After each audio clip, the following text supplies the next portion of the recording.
Hello friends, welcome back to my YouTube channel professor Shubham Tiwari. आज बात करने वाला हूँ आपके एसवाई बीकॉम के सेमेस्टर 3 के न्यू सब्जेक्ट के बारे में, जहाँ पे हम लोग बात करेंगे उसके पेपर पैटर्न एंड उसके सिलेबस के बारे में। जो हमारा सब्जेक्ट है कॉमर्स के सिलेबस एंड पेपर पैटर्न के बारे में बात करेंगे। आपका बहुत ही इजी टॉपिक है क्योंकि आपने ऑलरेडी 12th में काफ़ी कॉन्सेप्ट आपने देखे थे। 12th में देखा आपने चैप्टर नंबर 2 ओसीएम का देखा था, फंक्शन ऑफ मैनेजमेंट आपने देखा था। 6 फंक्शन वहाँ पे आपने देखे थे, planning, organising, staffing, directing, coordinating and controlling. तो उसी का थोड़ा सा और डिटेल पार्ट आपको यहाँ पे देखने मिलेगा। फर्स्ट हमारा जो टॉपिक है introduction to management. Introduction to management means जो हमारा पहला टॉपिक था ओसीएम में प्रिंसिपल ऑफ मैनेजमेंट, वो टॉपिक पढ़ना है, प्लस थोड़ा सा एडवांस लेवल भी यहाँ पे पढ़ना है, मतलब के आगे के भी कुछ टॉपिक्स पढ़ने हैं। यहाँ पे इंपॉर्टेंट चीज़ ध्यान में रखना, जब आप इसकी प्रिपरेशन करते हो ना, देखो इधर ये कॉमर्स सब्जेक्ट ऐसा है कि जहाँ पे अपना थोड़ा सा ओन पॉइंट आप लिख सकते हो। देखो पॉइंट्स आप ओन कर सकते हो, बट कुछ ऐसे भी क्वेश्चंस है जहाँ पे आप अपना ओन पॉइंट्स नहीं लिख सकते। जैसे अगर मैं बात करूँ, अगर किसी भी कोई भी प्रिंसिपल अगर आ जाता है तो प्रिंसिपल में कॉमन सी बात है अपना ओन पॉइंट तो चलेगा नहीं, बट फीचर्स, इंपॉर्टेंस, ऑब्जेक्टिव्स में अपना ओन पॉइंट लिख सकते हो। ऐसा कंपलसरी नहीं है कि जो टेक्स्ट बुक में दिया आप वही कॉपी करो, तो मतलब बाहर का भी पॉइंट्स लिख सकते हो। बट याद रखना इंपॉर्टेंट, जो कोई अगर स्टेप्स है, प्रोसेस है या फिर कोई प्रिंसिपल है, प्रिंसिपल कॉमर्स में मोस्टली प्रिंसिपल ही दिखेगा, प्रिंसिपल के पॉइंट्स याद रखना, वो तो सेम रहेंगे, उसमें कोई चेंजेस नहीं होगा। ये चीज़ इंपॉर्टेंट है, याद रखना। फर्स्ट अगर बात करूँ, देखो इंट्रोडक्शन टू मैनेजमेंट, ये हमारा टॉपिक पहले से ही पढ़ा है, मतलब इसमें आपने 30% ऑलरेडी पढ़ा है, 70% आपको एक्स्ट्रा पढ़ना पड़ेगा। अगर इसी बात करूँ तो देखो इधर ये टॉपिक ऑलरेडी 3 सब पार्ट्स में ऐसा डिवाइड दिखेगा आपको स्क्रीन पे। मैं यहाँ पे बाजू में ऐड भी कर दूंगा थोड़ा सा सिलेबस डिटेल में। एंड ऑलरेडी मैंने क्या बोला था, कॉमर्स का ट्राई करूंगा मैं, अगर टाइम पॉसिबल हो पाए तो कॉमर्स का भी लेक्चर्स आपको प्रोवाइड कराऊंगा, A to Z टॉपिक्स पूरा करा के दूंगा आपको।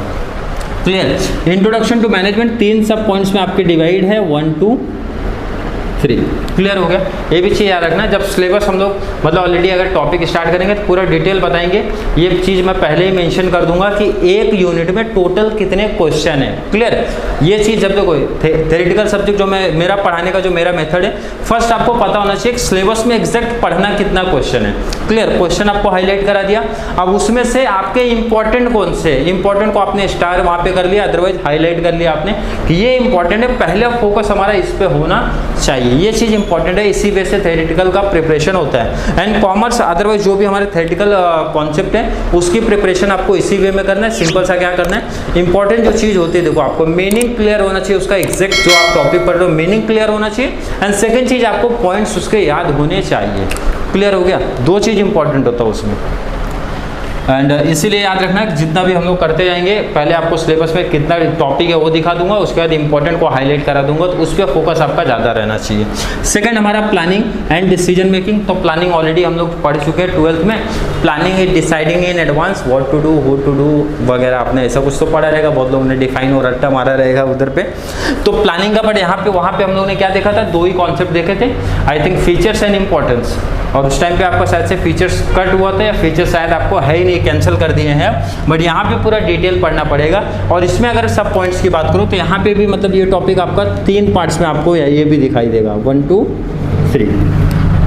क्लियर है। Next organising. ऑर्गेनाइजिंग तो हमारा सेकंड फंक्शन ऑफ मैनेजमेंट है, बट यहाँ पे आपका एक सीधा सीधा टॉपिक हो जाता है, और ये ऑलरेडी बहुत ज़्यादा डिटेल में आपको पढ़ना है। तो ये भी कितने पार्ट्स में डिवाइड हो रहा है टॉपिक, 3 सब पॉइंट्स में आपको डिवाइड है। क्लियर। लास्ट हमारा डायरेक्टिंग एंड कंट्रोलिंग। लास्ट के हमारे 2 फंक्शन जो दिखते थे, डायरेक्शन देना जिसमें हम लोग डायरेक्शन देते थे एम्प्लॉइज़ को, एंड लास्ट हमारा कंट्रोलिंग। कंट्रोलिंग में जो एक्चुअल परफॉर्मेंस का स्टैंडर्ड से कंपेयर करते थे, मतलब प्री डिटरमाइंड जो हमारा परफॉर्मेंस होता था एंड एक्चुअल में जो आया है उसको कंपेयर करके देखते थे। टॉपिक की अगर बात करूँ 3 पार्ट्स में हमारा डिवाइड होता है ये टॉपिक। कितने पार्ट्स में, 3। तो देखोगे कॉमर्स में आपका क्या है, कॉमर्स में हर एक यूनिट 3 सब पॉइंट्स लेके चल रहा है, बराबर है, 3 पार्ट्स में डिवाइड हुआ है। अब इसके थोड़ा सा पेपर पैटर्न के बारे में बात कर लेते हैं। पेपर पैटर्न, ऑब्जेक्टिव क्वेश्चंस आपको देखिएगा। पहला ऑब्जेक्टिव्स में जो आपको यहाँ पे क्वेश्चन दिखेगा, फर्स्ट हमारा मल्टीपल चॉइस क्वेश्चन, सेकेंड हमारा ट्रू एंड फॉल्स। ये क्वेश्चन फिक्स है, ये भी याद रखना। यहाँ पे हमारा हो जाएगा ऑब्जेक्टिव्स, यहाँ पे आपका हो जाएगा ट्रू एंड फॉल्स। ऑब्जेक्टिव याद रखना आपको, टोटल 12 क्वेश्चन दिए जाएंगे, अपने को 10 करना है। तो ये चीज इंपॉर्टेंट आपको याद रखना, जो 10 मेरे को कॉन्फिडेंस है उसको आप ऊपर लिखना, 2 जिस पे आपको डाउट लग रहा है वो आप लास्ट में लिखना। ऐसा कंपलसरी मत करना कि लाइन से लिखते जाओ, क्लियर है? उससे प्रॉब्लम भी क्रिएट होता है, कोई एग्जामिनर आपका मार्क्स कट कर देते हैं। ये चीज याद रखना आपको। ट्रू एंड फॉल्स मिलेगा एंड ऑब्जेक्टिव से मिलेगा, मल्टीपल चॉइस क्वेश्चन मिलेगा यहाँ पे, सॉरी ऑब्जेक्टिव से मतलब मींस मल्टीपल चॉइस क्वेश्चन। बाकी बात करो क्वेश्चन नंबर 2, 3, 4, 5, तो देखो इधर 1 चैप्टर 1 का क्वेश्चन आपको कहाँ दिखेगा? क्वेश्चन नंबर 2 में। देखो इधर ध्यान से समझो कॉन्सेप्ट, A, B, C, तो ये भी चीज ध्यान में रखना। टॉपिक कितने पार्ट्स में डिवाइड है? सर 3 पार्ट्स में डिवाइड है। तो पहला क्वेश्चन कहाँ से पूछेगा? पहले पार्ट से पूछेगा। एक थोड़ा सा आपको भी आइडिया चलेगा इसकी प्रिपरेशन कैसे करनी है, क्लियर? ये चीज याद रखना। पहला क्वेश्चन पहले से दिखेगा, दूसरा पार्ट दूसरे का क्वेश्चन बी में दिखेगा, तीसरे का क्वेश्चन सी में दिखेगा। अब ये मैंने बता दिया तो कुछ स्टूडेंट पहले दिमाग लगाए, सर एक ऑप्शन में देखो यहाँ पे क्या करना है हम लोग को? एनी 2, 3 में से कोई भी 2 कवर करना है। मीन्स आप ए और सी कवर कर सकते हो, आप जो है ए एंड बी कवर कर सकते हो, और आपके पास ऑप्शन है आप बी अदरवाइज सी कवर कर सकते हो। मतलब कोई भी एनी 2 एक ऑप्शन में रख सकते हो। तो कॉमर्स वाले बच्चों के माइंड में तुरंत आ गया होगा सर एक यूनिट एक पार्ट इसको ऑप्शन में रख दो तो खत्म, बाकी 2 पार्ट हम लोग इंपॉर्टेंट कर लेते हैं। बट हम लोग ट्राई करेंगे, मैंने क्या बोला, टोटल सिलेबस पॉसिबल जितना हो पाएगा कॉमर्स का मैं कंप्लीट करा के दूंगा, तो वो आपके ऊपर डिपेंड है। आप 2 करना चाहते हैं, इंपॉर्टेंट भी ऑलरेडी दे दूंगा। अब कुछ स्टूडेंट तो देखो कॉमर्स में क्या 50% तो सिर्फ इंपॉर्टेंट ही करने वाले और पूरा सिलेबस तो पढ़ने वाले है नहीं। बट मेरा काम क्या है कि आपको टोटल डिटेल कॉन्सेप्ट समझा दूँ, इंपॉर्टेंट क्वेश्चन भी आपको दे देता है। इंपॉर्टेंट क्वेश्चन करना है आप इंपॉर्टेंट क्वेश्चन करो, एंड पूरा सिलेबस करना है तो सिलेबस भी करो। तो पूरा सिलेबस नहीं तो एटलीस्ट ऐसा हो सकता है जो मैंने इंपॉर्टेंट क्वेश्चन दिया तो 100% आए, तो ये प्रॉब्लम भी क्रिएट हो जाता है। इसलिए सजेस्टेड टाइम जब आपके पास है, वो इंपॉर्टेंट वाला चीज़ आपके पास यूजफुल कब होता है? जब आपके पास टाइम कम था। जैसे FY BCom में आपके साथ हुआ था कि टाइम कम आए, एंडिंग टाइम पे पता चला लोगों को ऑफलाइन एग्जाम कंडक्ट होने वाले, देन वो टाइम पे ठीक है आपके पास इनफ है। बट कॉमर्स सब्जेक्ट आगे भी प्रैक्टिकल काम आता है, इसलिए मैं सजेशन दूंगा कॉमर्स मतलब जो प्रैक्टिकल है आगे अपने को यूजफुल होना है, वो थोड़ा सा आप थोड़ा सही तरीके से पढ़ेंगे तो ज़्यादा बेस्ट रहेगा। अदरवाइज आपके ऊपर ऑप्शनल है, आप ऐसे भी कर सकते हैं। चैप्टर नंबर 2 की मीन्स यूनिट 2 की बात करूँ, इसको क्वेश्चन कहाँ पे आएंगे? 3rd। सेम इसका पैटर्न है, 3 सब पार्ट्स में आपके डिवाइड होते हैं टॉपिक, और हर सब पार्ट से एक एक क्वेश्चन आपको बनेगा। Means A, B, C cover कितना करना है? एनी 2 ही कवर करना है। एंड क्वेश्चन नंबर 3rd का क्वेश्चन आपको क्वेश्चन नंबर 4 में दिखेगा, और इसका क्वेश्चन कहाँ पे दिखेगा? 5 में। मतलब हर यूनिट 15 मार्क्स का डायरेक्टली वेटेज लेके चलता है। मतलब क्वेश्चन की बात करूँ, लास्ट हमारा यहाँ पे लॉन्ग आंसर नहीं आता है, आपको सीधा शॉर्ट नोट्स आएगा। एनी 4 आउट ऑफ 6 क्वेश्चन दिए जाएंगे, कोई भी 4 आपको कवर करना है। हर यूनिट से एक क्वेश्चन तो कंपलसरी या कॉमन से आपका रहेगा ही रहेगा।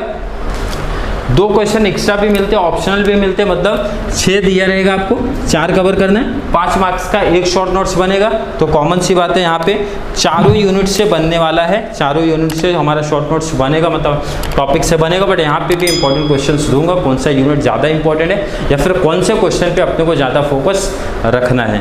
तो यहाँ पे हम लोग ने कंप्लीट किया आपके कॉमर्स का syllabus and paper pattern. And एक थोड़ा सा आइडिया आपके बच्चों यानी स्टूडेंट्स आप लोगों को भी लग गया होगा कि किस तरीके से क्या इनका एग्जैक्ट सिलेबस है। सिलेबस डिटेल में तो ऑलरेडी हम लोग बात करेंगे बाद में, जब टॉपिक हमारा चालू होगा, यूनिट 1 चालू होगा, तो एग्जैक्ट वहाँ पे हाईलाइट करूँगा मैं कितने क्वेश्चन है। मीन्स फर्स्ट पार्ट में कितना है, सेकंड में कितना है, थर्ड में कितना है, आइडिया एक आपको वहाँ पे चल जाएगा। और तो भी एक एवरेज अगर मैं बात करूँ, देखो हर पार्ट में एटलीस्ट उन लोग ने 3 to 5 क्वेश्चन रखा है, ये मान के आप चलो।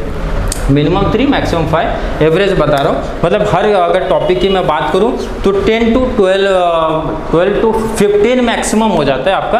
मतलब 10 से 15 क्वेश्चंस आपको दिखेगा ऑन एन एवरेज की बात करूँ। मतलब 10 भी हो सकता है, 12 भी हो सकता है, 13 भी हो सकता है, मतलब क्वेश्चन आगे पीछे जाता रहेगा।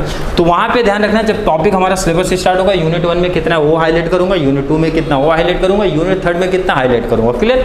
अब आपके ऊपर डिपेंड है। देखो थ्योरेटिकल सब्जेक्ट में पासिंग की अगर देख रहे हो, अगर स्कोरिंग का भी देख रहे हो, मैं बोलता हूँ बहुत ईजी है। सिंपल सा मैं क्या करूँगा, अगर जब हम लोग मीन्स बीकॉम में वेब से मैंने जब अपना किया था, कॉमन सा थ्योरेटिकल में क्या करता था, पूरा कंप्लीट तो मैंने किया नहीं, कॉमन सा 2 टारगेट पहले से रखता था, एक ऑप्शन है साइड में रख दो, 2 मेरे पास हैं तो 2 में से पहले इंपॉर्टेंट पे फोकस रखो। जैसे आप लोग रखते हो, मैं इंपॉर्टेंट आपको बता दूंगा ये 2 यूनिट में, अदरवाइज तीनों यूनिट में क्या क्या इंपॉर्टेंट है, तो कॉमन सी बात है आप तीनों में से जो 2 पार्ट आपको ईजी लग रहा है वो आप सेलेक्ट करोगे, उसमें से जो आपको इंपॉर्टेंट मैंने टिक किया है, इंपॉर्टेंट मैंने बताया उस पर आप फोकस रखोगे।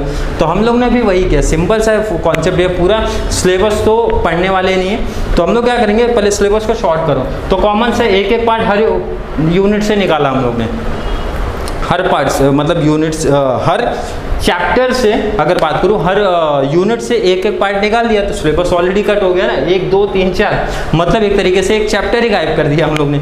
उसके बाद 2 पार्ट, क्योंकि क्वेश्चन तो 2 ही करना है, इतने तो टैलेंटेड नहीं है कि पूरा कंप्लीट करेंगे, तो हम लोग ने क्या किया, सिंपल सा 2 पार्ट सेलेक्ट किया, 2 पार्ट में देन उसमें जो इंपॉर्टेंट क्वेश्चन है उसको पिक कर लिया, इंपॉर्टेंट पे ज़्यादा फोकस रखा। तो ऑलमोस्ट मतलब अगर इंपॉर्टेंट पे फोकस रखा तो भी हमारे जो सिलेबस होते हैं कवर हो जाते हैं। क्लियर, कवर मीन्स अच्छा स्कोर भी हो जाता है, एवरेज स्कोर भी अच्छा खासा हो जाता है, इंपॉर्टेंट के बेस पे ही मैं बता रहा हूँ आपका। तो यहाँ पे हम लोग ने कवर किया आपका कॉमर्स का पेपर पैटर्न एंड सिलेबस के बारे में। नेक्स्ट हमारा जो वीडियो रहेगा, पहले मैंने बताया था जितने भी सब्जेक्ट है आपका सिलेबस पेपर पैटर्न बता दूंगा, उसका वीडियो SY BCom का, देन उसके बाद थ्योरेटिकल सब्जेक्ट के इंपॉर्टेंट क्वेश्चन बना दूंगा। इंपॉर्टेंट के बाद आपके जो मैंने सब्जेक्ट की बात किया था, आपका account, economics and commerce last में रखूंगा। अकाउंट्स का सबसे पहले स्टार्ट होगा आपका MA NEFA का मतलब प्रिपरेशन में चालू करा दूंगा, देन उसके बाद इकोनॉमिक्स एंड कॉमर्स का अगर पॉसिबल हो तो इसका भी ट्राई करेंगे, कॉमर्स का भी सिलेबस आपको करा के दिया जाए। तो वीडियो थोड़ी सी भी हेल्पफुल लगती है तो अपने फ्रेंड्स को ज़्यादा से ज़्यादा शेयर करना, ताकि उनको भी इसका बेनिफिट मिल जाए। एंड वीडियो थोड़ा सा भी हेल्पफुल लगता है ना तो अच्छे थोड़ा सा कमेंट भी ऐड कर देना।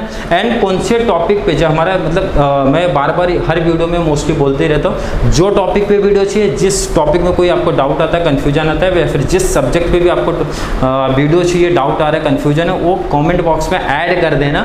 वो अपना तो उसकी मतलब जिस मैं तो बोलता हूँ एक भी स्टूडेंट का कमेंट जिस टॉपिक पे आ जाता है उसकी वीडियो नेक्स्ट टाइम उसको मिल जाती है। आपने देखा रहेगा बहुत सारे स्टूडेंट का, जैसे FY BCom में जिस टॉपिक पे उन्होंने कमेंट किया था, sir king demand curve, sir short run equilibrium, long run, capital budgeting वगैरह सबको इजीली मिल गया। तो इस तरीके से आप कमेंट ऐड करेंगे तो फोकस हमारा रहेगा, कमेंट पे देखते रहते हो कौन से बच्चे ने कौन से टॉपिक की डिमांड की थी। अभी तो फिलहाल कुछ बच्चों ने आके पर्सनल मैसेज में बोला था sir syllabus and paper pattern बताइए, देन इंपॉर्टेंट पे फोकस करके सीधा इकोनॉमिक्स पे आ जाइए, क्योंकि FY BCom सेमेस्टर 2 में इकोनॉमिक्स में अच्छा स्कोर किया था। इको में टेंशन नहीं, FY BCom सेमेस्टर 2 की बात करूँ कम टाइम था, बट यहाँ पे अपने पास ज़्यादा टाइम है, तो ज़्यादा टाइम है तो थोड़ा सा पहले फोकस स्टार्टिंग में अकाउंट्स पे रखते हैं, देन इकोनॉमिक्स पे हम लोग आएंगे। तो चलिए मिलते हैं नेक्स्ट क्लास में। Thank you so much.